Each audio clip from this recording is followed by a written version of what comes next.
Salam müəllimlər, hər vaxtınız xeyir olsun. Bugün dərs 11-in testlərinin izahına baxacağıq. Başlayaq elə ilk sualdan. Birinci sualda bizdən nə istəyir? İllik planlaşdırmanın əsas məqsədi nədir? İllik planlaşdırmanın əsas məqsədi nədir? Baxın, şagirdin davamiyyətini izləmək. Biz illik planlaşdıranda, planlaşmada şagirdimizin davamiyyətini izləmirik. Yəni, hansı şagird dərsə gəldi, hansı şagird dərsə gəlmədi. Baxın, illik planlaşdırma, keçən və demişdim izahda, bunu proqram kimi də nəzərdə tuta bilərsiniz. Yəni, proqram. Bu, müəllim jurnalı ki yazıram, məktəb vaxtı gördünüz, müəllim kağıza baxıb yazırdı, nəyəsə var. Bax, o proqramdır. Bax, o proqram illik planlaşdırmadır. İllik planlaşdırma. İllik planlaşmada orada şagirdin nailiyyəti qeyd olunmur. Şagirdin nailiyyəti. Deməli, A səhv. B. Qiymətləndirmə meyarlarını yazmaq. İllik planlaşmada qiymətləndirmə meyarları olmur. Gündəlik planlaşmada olur qiymətləndirmə meyarları. Mövzuların tədris ili ərzində ardıcıllığını müəyyənləşdirmək. Bəli. Baxın. Doğru cavab C-dir. Niyə? Çünki birinci bilirik. Məsəl üçün, deyəm, tədris ili ardıcıllığı müəyyənləşdirirəm ki, birinci ismi öyrədirəm, sonra sifəti, sonra feili. Bax, bu ardıcıllığı mən proqrama əsasən müəyyənləşdirirəm. Şagirdlərin gündəlik fəaliyyətini izləmək xeyir. Mən o boyda proqramda oturub şagirdlərin gündəlik nə iş gördüyünə baxa bilmərəm ki, şagirdlərin ev tapşırıqlarını planlaşdırmaq xeyir. Deməli, C variantı. Daha sonra baxırıq nəyə? İkinci suala. Deyək ki, illik planlaşdırma kim tərəfindən hazırlanır? Dediyim, illik planlaşdırma proqram. Proqramı hazırlayan kimdir? Müəllim. Proqramı müəllim hazırlayır. Kitabdır, belə deyim, yəni mövzulardır. Bunların hamısı Təhsil Nazirliyi tərəfindən olur. Yəni, kitabı kim tərtib edir? Təhsil Nazirliyi. Ancaq proqramı müəllim hazırlayır. Məsələn, nətər müəllim hazırlayır? Deyəm ki, 5 mövzudur, 5 mövzu. Yəni, eyni mövzu haqqında 5 dəfə 5 saat yer verir. 5 çoxdur, məsələn, 5 demək 3 saat deyir. Məsələn, 2-ci Qarabağ müharibəsi haqqında 3 dərs saat, 3:45 dəqiqə yer verirdi. Biz də baxırıq, cədvəlimizi uyğunlaşdırırıq, görürük ki, bunu 3 dəfə tədris eləyəndə bizim vaxtımıza düz gəlmir. Yəni, bu 9 ay müddətində mənim deyərəm ki, 65 saat dərsim var. Baxıram ki, 66 dənə mövzu var. Bu 3 saatla. Deməli, bunun birini ixtisar edirəm. 2 saatla olur 65. Rahatlıqla uyğunlaşdıra bilirəm. 65 gün 65 mövzu. 65 dənə 45 dəqiqə dərs yəni. Uyğunlaşdıra bilirəm. Ona görə bunu müəllim tərtib edir. Daha sonra baxıram nəyə? Gündəlik planlaşdırma hansı müddəti əhatə edir? Gündəlik planlaşdırma adından görünür. Bir dənə dərsi. C variantı. B yazdım. Bir dərs yazmaq istəyirdim. C variantı. 1:45 dəqiqəni. Gündəlik planlaşma. Daha sonra gündəlik planlaşmada məqsəd dedikdə nə başa düşürük? Dərsin sonunda əldə olunacaq nəticə. Bax, bu dərsimizi, məsəl üçün, illik planlaşmadır, düzdürmü? Məqsədi nədir? Sonunda illik planlaşmanı, gündəlik planlaşmanı öyrənməniz. Yəni, nəticə nədir? İllik və gündəlik planlaşmanı öyrənmək. A variantı. Mövzuların illik ardıcılığı. Bu məqsəd ola bilər. Məqsəd olaraq illik ardıcılıq ola bilər qarşımıza? Xeyr. Müəllimin şəxsi istəyi məqsəd ola bilər? Xeyr. Şagirdlərin gündəlik tapşırıqları? Xeyr. Gündəlik deyirsə, məsəl üçün deyirəm, bax, şagirdlərin tapşırıqları, məqsəd. Məqsəd hara, tapşırıq hara? Məqsəd öyrənəcəyimiz şeydir, tapşırıq da onu yerini öyrənmək üçün fəaliyyətdir. Qiymətləndirmə meyarları, bu da qiymətləndirməyə aiddir. Daha sonra baxırıq B-yə. B deyirik 5-ə. Qiymətləndirmə bölməsinin gündəlik planlaşmada fəaliyyət. Qiymətləndirmə bölməsinin. Yəni, nə iş görür? Qiymətləndirmə nəyə lazımdır? Mövzuların illik bölgüsünü aparmaq. Bax. Qiymətləndirmə hara, illik bölgü hara? Şagirdlərin təlim nəticələrinin nə dərəcədə yiyələndiyini. Bax, fəaliyyətimin nə dərəcədə effektiv olduğunu yoxlayıram.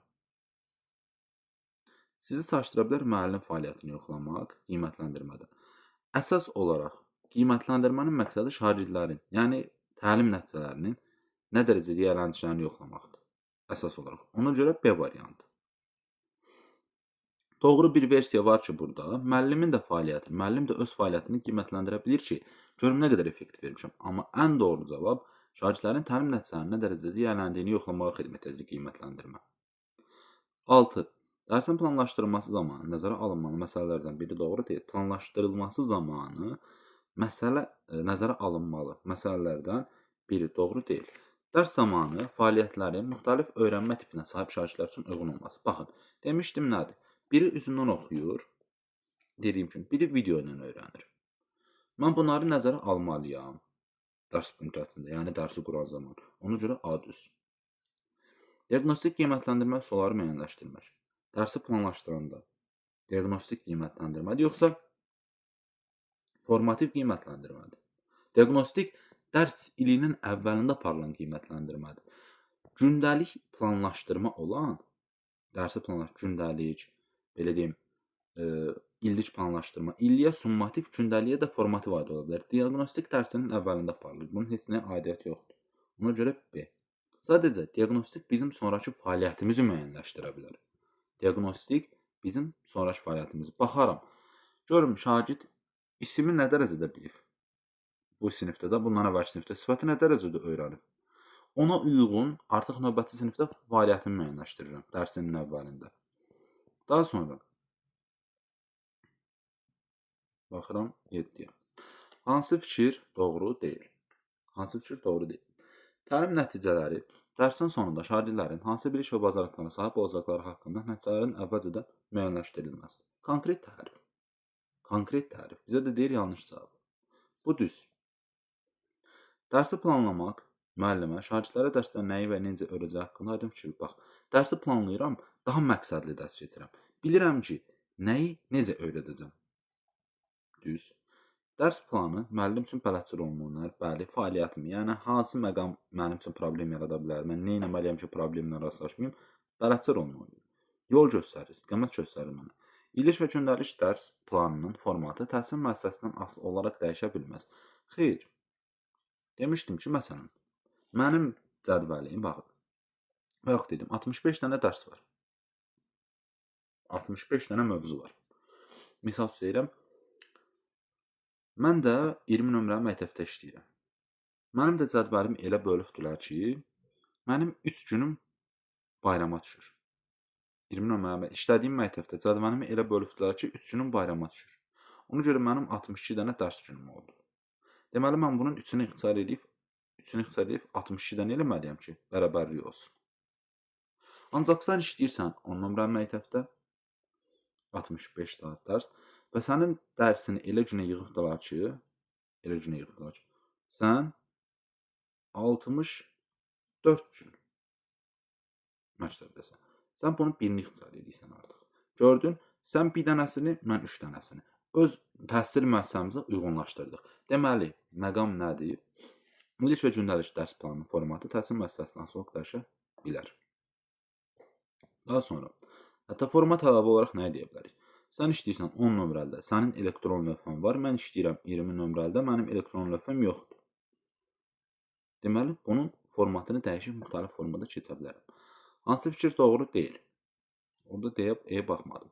Qiymətləndirmədə müəllim formativ qiymətləndirmə üçün hansı üsul və vasitələrdən istifadə edəcəyini qərarlaşdırır. Bəli. Qiymətləndirmədə formativ gündəlik qiymətləndirmə hansı üsul və vasitələrdən istifadə edəcəyini müəllim müəyyənləşdirir. 8. Hansı fikir doğru deyil? Hansı fikir doğru deyil? Təlim nəticələrində həmişə dinamik fe'llər istifadə olunur. Bax, təlim nəticələrində demişdik, stativ fe'llərdən stativ anlayışı, müəllim mərkəzli anlayışı, maksimum anlayışı yoxdur. Stativ, müəllim mərkəzli, maksimum anlayışı yoxdur. Ona görə həmişə dinamik fe'llər. Düz. Bizdən yanlış fikri soruşur. Müəllim, mən nə keçəcəyim yanaşmasında deyə şagirdlərlə öyrənəcək. Bax, mən nə keçəcəyim olsa müəllim mərkəzli olar. Ona görə el olmamalıdır. Şagird nə öyrənəcək yanaşmasında olmalıdır. Doğru. Təlim fəaliyyətləri qoyulan təlim nəticələrinə çatmaq üçün görülən işləri təsvir edir. Təlim fəaliyyətləri təlim nəticələrinə qarşıma məqsəd qoymuşam, təlim nəticəsi qoymuşam, ona çatmaq üçün iş görürəm, fəaliyyət görürəm. Düz. Təlim nəticələri şagird mərkəzli, aydın və anlaşıqlı olmalıdır. Şagird mərkəzli, aydın, anlaşıqlı. Nəyə aiddir? Aydın və anlaşıqlı olması spesifikə aiddir. Qiymətləndirilən bilik və bacarıqlar planda göstərilən təlim nəticələrlə eyni olmaya da bilər. Xeyr, sən ismi öyrədirsənsə, sonda da ismi soruçub isimə görə qiymətləndirməlisən. Sifətə görə qiymətləndirsən, artıq bu yanlışdır. Daha sonra 9. Deyək ki, hansı fikir doğru deyil? Yenə də. Bir dərs üçün təlim nəticələrinin çox olması onun daha keyfiyyətli edir. Doğru deyil, yox, doğrudur. Plus qoyaq və yanlış oxudum. Bir dərs üçün təlim nəticələrinin daha çox olması onu daha keyfiyyətli edir. 5 dənə təlim nəticəsi qoyub yaratmamaqdansa, bir dənə təlim nəticəsi qoyub daha keyfiyyətli elə. İşini daha yaxşı gör. Yəni, Lori dildə bir əlində 5 qarpız tutmaqdansa, bir əlində 1 qarpız tut. Təlim nəticələrini şagirdlərə bildirməyə ehtiyac yoxdur. Təlim nəticələrini şagirdlərə bildirməyə ehtiyac yoxdur. Mən sizə bu gün nə öyrənəcəyimizi əvvəlcədən deməsəm, elə siz durub baxasınız ki, jurnala, biz bu nəyi öyrəndik, bu nəyə aiddir, bu nədir, öyrəndiyimiz nə ilə bağlıdır. Deməli, ehtiyac var, izah olunmalıdır. Müəllim mərkəzi olmalıdır. Müəllim mərkəzi deyə bir anlayış yoxdur qrupunda. İstifadə edilən fe'llər dinamik olmalıdır. Bəli, dinamik olmalıdır. Stativ ola bilməz. Deməli, düzdür. E variantına baxaq. Təlim nəticəsi bir neçə fəaliyyətə çəkdirməlidir ki, bir neçə gördünüzsə də yanlışdır da. Deməli, plus. D variantı. Daha sonra, çalışaraq əldə edilə biləcək səviyyədə olmaq. Çalışaraq, bax, əldə edilə biləcək bizim üçün bir ipucudur. Əldə edilə bilən olması. Baxın, spesifik aydın dəqiqdir. Düzdürmü? M ölçülə biləndir. A əldə oluna biləndir. Daha sonra realistik, real imkanlardır. Time-da vaxt. Bir dənə ümumiləşdirmə elədik. Başlayırıq suallar işləməyə. Nə dedik? Bu dəqiqə, bunu yazım. Spesifik olmaq. Aydın, dəqiq. Ölçülə bilən, əldə oluna bilən, real imkanlar, burada da vaxt. Bizim üçün sözlərdir. Gəldik. Ölçülə bilən. Nəyə aiddir? M-ya. Deyəni götürdük. Mövcud resursları öyrənmə mühitini nəzərə almaq. Nəyə? Yəni real imkanları nəzərə almaq. Düzdürmü? Nədir? Realistik. A-dır. Getdi. 13. Hansı fikir doğru deyil? Meyarlar şagirdlərə öyrənmə prosesinin əvvəlində paylaşılmalıdır. Əvvəldə paylaşmalısan ki, bax, doğru fikirdir. Bizdən də yanlış soruşur. Əvvəldə niyə paylaşmalısan? Bəzi müəllimlər düşünür ki, şagirdlərə əvvəldə bunu deməsəm, şagirdlər bütün dərs prosesinə daha diqqətli yanaşır. Bu belə deyil. Şagird artıq bilmir nəyə diqqət eləsin. Elə kök ona qulaq asır. Şagirdə desən ki, bax, durğu işarələrinin işlənməsinə diqqət elə, bunu soruşuram, artıq o məqsədyönlü öyrənir ki, mən bugün durğu işarələrini öyrənirəm. Ona görə əvvəlcədən bildirməliyik. Qiymətləndirmə meyarları aydın və dəqiq müəyyən edilmə, aydın dəqiq, spesifik olmaqdır, düz. Meyarlar obyektiv qiymətləndirmə aparmağa imkan verməlidir, bəli. Bu mənim bacım oğludur, mənim dayım oğludur, buna yüksək qiymət verim, belə yanaşma olmamalıdır. Həm də obyektiv yanaşma nətər? Niyə subyektiv yox? Bax, dediyim kimi, bu nəyə aiddir? Ölçülə bilən olmasına aiddir. Qiymətləndirmənin ölçülə bilən olması məqamına aiddir. Niyə? Oxuya bilir. Belə bir məqam var idi orada. Şagirdin biri deyəcək ki, müəllim, mən sözləri yaxşı tələffüz edirəm. Müəllim, mən durğu işarələrinə diqqət edirəm. Hamısı özünə subyektiv tərəfdən özünə çəkəcək. Amma mən desəm ki, durğu işarələrinə görə oxuyur, hamı eyni şeyə diqqət edəcək və obyektiv qiymətləndirmə olacaqdır. Meyarlar hazırlanarkən müəllim təlim nəticələrindən kənara çıxa bilər. Meyarlar hazırlanarkən sən ismi öyrədibsənsə də və burada isimdə nə öyrədibsən? Hal öyrədibsən, mənsubiyyət öyrədibsən. Haldan sual ver, mənsubiyyətdən sual ver. Da gedib dağdan, dərədən sual vermə. Təlim nəticələrindən qırağa çıxma. Yanlış deyil. E variantında nə deyir? Meyarlar effektiv qiymətləndirmə prosesi aparmağın aid təmin edir. Meyarlar. Dediyim kimi, o meyar üzündən oxuya bilir. Desək, heç nə olmayacaqdır. Ancaq sözləri rahat tələffüz edir. Durğu işarələrinə diqqət edir. Konkret meyarlardır və effektiv qiymətləndirmə aparmağa imkan verir. 14. Hansı fikir doğru deyil? Təlim nəticəsində şagirdin nə öyrənəcəyi əks etdirilməlidir. Bəli, şagird bilməlidir ki, axırda nə öyrənəcək, nəticədə nə öyrənəcək. Təlim nəticələri hər fənn üzrə müəyyən bir spesifik komponentlərlə əlaqədar olmalı və sadə cümlələ ifadə olunmalıdır. Bax, bu da aiddir nəyə? Təlim nəticələrinin mürəkkəbliyi məsələsinə. Sadə cümlə ilə ifadə olunmalıdır ki, başa düşülsün. Düzgün formalaşdırılmış təlim nəticəsi şagirdlərin informasiyanı təşkil etmək deyil də, qazandıqları yeni biliş və bacarığı necə tətbiq edəcəklərini əks etdirməlidir. Düz, konkret tərif cümləsidir. Daha sonra təlim nəticələri əvvəlcədən müəyyənləşdirilir və əvvəlcədən şagirdlərə elan olunur. Düz. Şagird necə qiymətləndiriləcəyi barədə məlumat verilməməlidir ki, öyrənmə prosesinə daha diqqətli yanaşsın. Bayaq dediyim məqam. Ona deməsən ki, səni hansı meyar üzrə qiymətləndirəcəm, nəyə diqqət elə. O kör-körənə qalacaqdır. Ancaq desəm ki, bayaq dediyim, məsələn, sənin əməkdaşlıq bacarığına görə qiymətləndirəcəm və bundan əlavə sözləri tələffüz etməyinə görə qiymətləndirəcəm. Meyarları buna izah eləsək, şagird o məqamlara, əməkdaşlığa diqqət eləyər, sözləri düzgün tələffüz etməyə diqqət eləyər. Ona görə əvvəlcədən nə etməliyik? Məlumat verməliyik qiymətləndirmə meyarları barədə. Yanlış cavab E variantı. Daha sonra baxıram 15-ə. Nə deyir? Qiymətləndirmə meyarları dedikdə nə başa düşürük? Qiymətləndirmə meyarları. Tapşırıqların icrasına görə verilən bal. Meyar hara balala? Getdi. Tapşırıqların icrasına görə əsas götürülən ölçmə standartları, meyarları, standartları sinonimlərdir. B variantı. Sadə. Müəllimin şəxsi fikrinə əsaslanan qərar. Heç görə uyğun gələr. Şagirdlərin ev tapşırıqlarını yazıb yazılması. İmtahanların keçmə müddəti. Əlaqəsiz versiyalar. İllik planlaşmada əsasən hansı məlumat qeyd olunmur? İllik planlaşmada hansı məlumat qeyd olunmur? Bax. Mövzuların ardıcıllığı. Əvvəl nə idi? Əlbəttə ki, olmalıdır. İsim, sifət, məsəl üçün sifət, feil. Görsən ardıcıllıq var. Tədris üzrə vaxt bölgüsü. Bayaq dediyim 65 mövzu, 64 gündə mən dərsdəyəm. Mənim bir günüm deyəm ki, bayrama düşdü. Mən bunu birini ixtisar edirəm, 4 edirəm. Vaxtı bölürəm. Aydın oldu? Qeyd olunmur deyə də bizə yanlış cavab istəyir. Aha. Daha sonra şagirdlərin gündəlik planlaşma. Bax, elə ipucu var bizim üçün. Burada gündəlik bizdə illik istəyir, ancaq gündəlik tapşırıqlardan danışır. C variantı. Bölmələrin siyahısı, fənnin ümumi məqsədləri və fənnin ümumi məqsədi.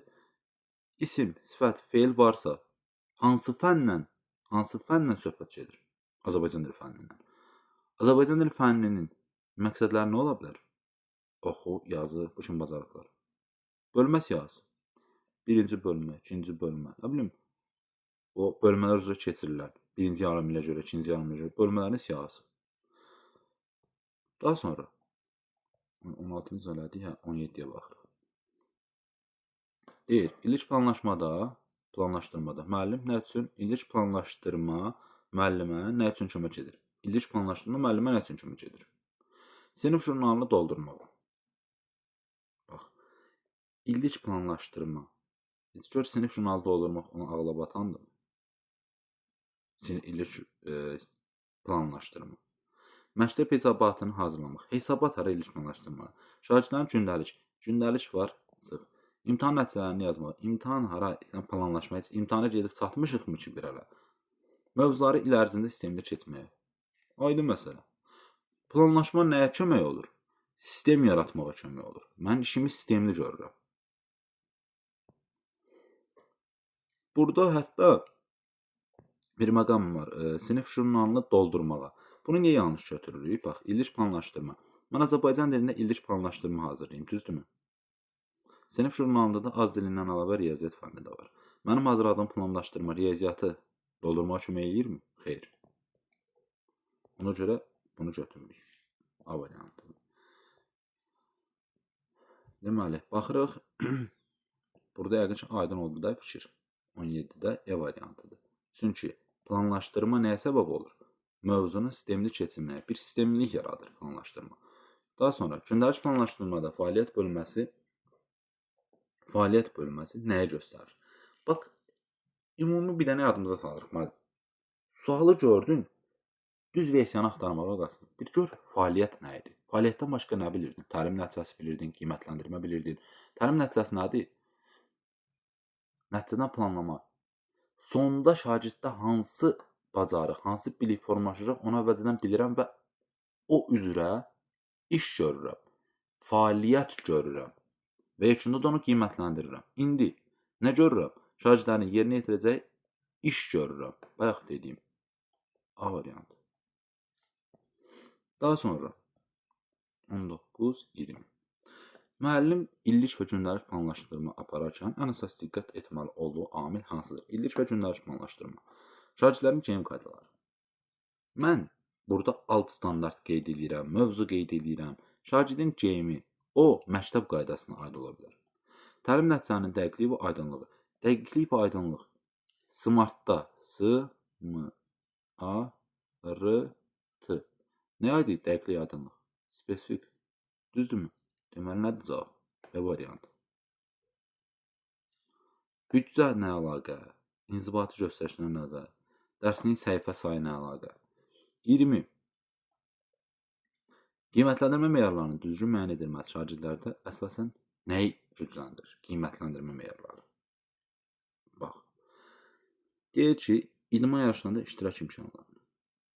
Mən Azərbaycan dilində qiymətləndirməmin idman yarışına nə əlaqəsi? Gündəlik dərsdə davamiyyəti.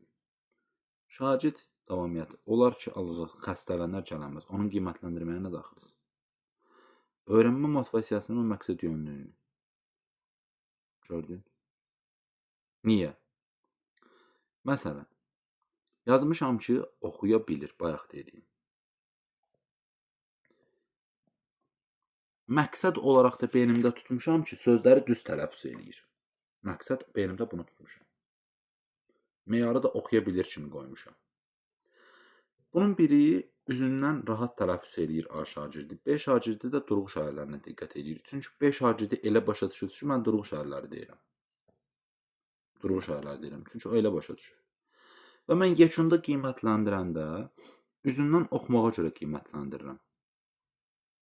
Və artıq B şagirdi motivasiyadan düşəcəkdir ki, mən də durğu şairinə diqqət eləmişdim. Mən çox bilirdim, müəllim özündən sözləri düzgün tələffüz eləməyi nəzərdə tutur. Bu həvəsdən düşəcək. Mən meyarı konkret qoysam, durğu şairlərinə diqqət edir desəm, durğu şairlərinə diqqət edir. Durğu şairlərinə diqqət edir. Meyarı düzgün qoysam, hər ikisi iş fəaliyyəti bilər ki, nədir? Və daha düzgün qiymətləndirmə apararam. Və bunun nəticəsində şagirdlər daha həvəsli, daha məqsəd yönlü. Məqsəd yönlü olar niyə?